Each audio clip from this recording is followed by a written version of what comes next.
Assalamualaikum warahmatullahi wabarakatuh. Alhamdulillahirabbil alamin. Assalatu wassalamu ala asyrafil anbiya'i wal mursalin wa ala alihi wa ashabihi wa man tabi'ahum ihsanin ila yaumiddin. Amma ba'd. Apa kabar adik-adikku semua yang dirahmati Allah Subhanahu wa taala? Semoga adik-adik semua yang ada di rumah selalu dalam lindungan Allah Subhanahu wa taala. Insya Allah hari ini Paman akan berkisah tentang kisah yang semoga dengan kisah ini menambah rasa takut kita kepada Allah Subhanahu wa taala. Nah, adik-adikku semua, dikisahkan dari sahabat Nabi Abu Hurairah radhiyallahu taala anhu bahwasanya Nabi Shallallahu alaihi wasallam bersabda, ada seorang laki-laki yang banyak melakukan dosa. Ketika ajalnya datang, maka dia berkata kepada anak-anaknya, menurut kalian, aku merupakan ayah yang bagaimana? Maka anak-anaknya menjawab, engkau adalah sosok ayah yang baik untuk kami. Maka ayahnya menjawab, sungguh, aku tidak pernah melakukan kebaikan sedikit pun. Jika ajalku datang nanti, maka bakarlah jasadku ini, kemudian tumbuklah hingga halus. Kemudian buanglah debunya di tengah angin laut. Sungguh, jika Allah Subhanahu wa taala mampu menghidupkanku, maka pasti Allah Subhanahu wa taala akan mengadabku dengan azab yang belum pernah ditampakkan kepada seorang. Maka ketika tibalah ajal ayahnya, maka dijalankanlah wasiat tersebut, dibakarlah jasadnya, kemudian ditumbuk, kemudian debunya ditebar di tengah angin. Kemudian Allah Subhanahu wa taala memerintahkan kepada laut dan berkata, kumpulkanlah dirinya apa yang ada pada diri kalian. Maka laut pun menjalankan tugasnya. Dengan seketika Allah Subhanahu wa taala mampu untuk menghidupkannya.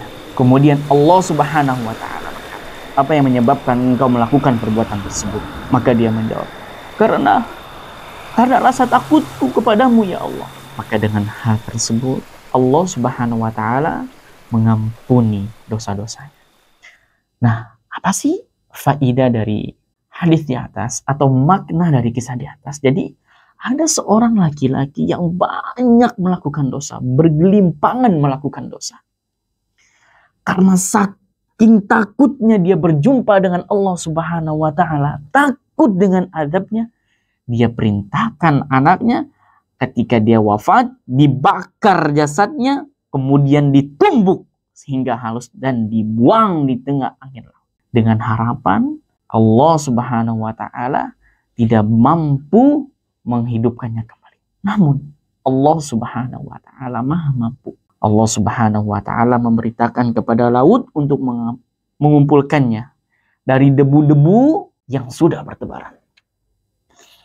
Maka ketika dia kembali berwujud seperti sedia kala seperti manusia, Allah Subhanahu wa taala bertanya kepadanya, kenapa engkau melakukan hal tersebut?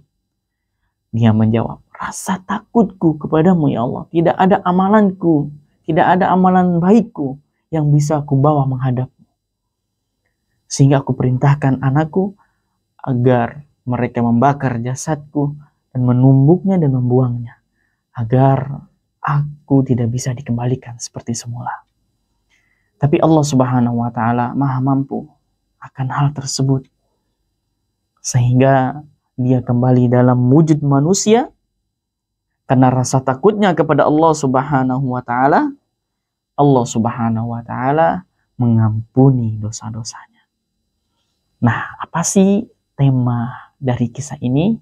Temanya adalah Allah Maha mampu atas segala sesuatu. Allah mampu menghidupkan hamba yang sudah menjadi debu sekalipun dengan kuasanya. Adik-adikku semua yang dirahmati Allah Subhanahu wa taala. Apa faidah yang bisa kita dapatkan dari ini? Faidah yang pertama, sebanyak apapun seorang melakukan dosa, maka dia tidak akan bisa lari dari Allah Subhanahu wa Ta'ala. Yang kedua, Allah Subhanahu wa Ta'ala maha mampu atas segala sesuatu. Kemudian Allah Subhanahu wa Ta'ala mampu menghidupkan yang mati dan bisa mematikan yang hidup. Nah, adik-adikku semua yang dirahmati Allah Subhanahu wa Ta'ala. Sebelum paman tutup kisahnya mulia ini, kisah yang penuh pelajaran ini, paman ingin bertanya. Dijawab ya, bisa dijawab di kolom komentar nanti, oke? Yang pertama, apa yang dilakukan oleh laki-laki tersebut untuk menghindar dari azab Allah Subhanahu wa Ta'ala? Itu yang pertama. Kemudian yang kedua, bagaimana Allah Subhanahu wa Ta'ala menghidupkan kembali laki-laki tersebut? Kemudian yang ketiga, mengapa tidak ada satupun yang mampu untuk lari dari azab Allah Subhanahu wa Ta'ala? Nah, adik-adikku semua rahmat Allah, semoga kisah ini bisa menambah keimanan kita, menambah rasa takut kita kepada Allah Subhanahu wa Ta'ala. Ya, ingatlah, sebanyak apapun dosa kita, jangan pernah berputus asa dari rahmat Allah Subhanahu wa Ta'ala. Semoga dengan rasa takut kita kepada Allah Subhanahu wa Ta'ala menjadi sebab Allah Subhanahu wa Ta'ala mengampuni dosa-dosa kita. Sekian kisah hari ini. Insya Allah kita akan bertemu di sesi berikutnya atau di kisah berikutnya. Assalamualaikum warahmatullahi wabarakatuh.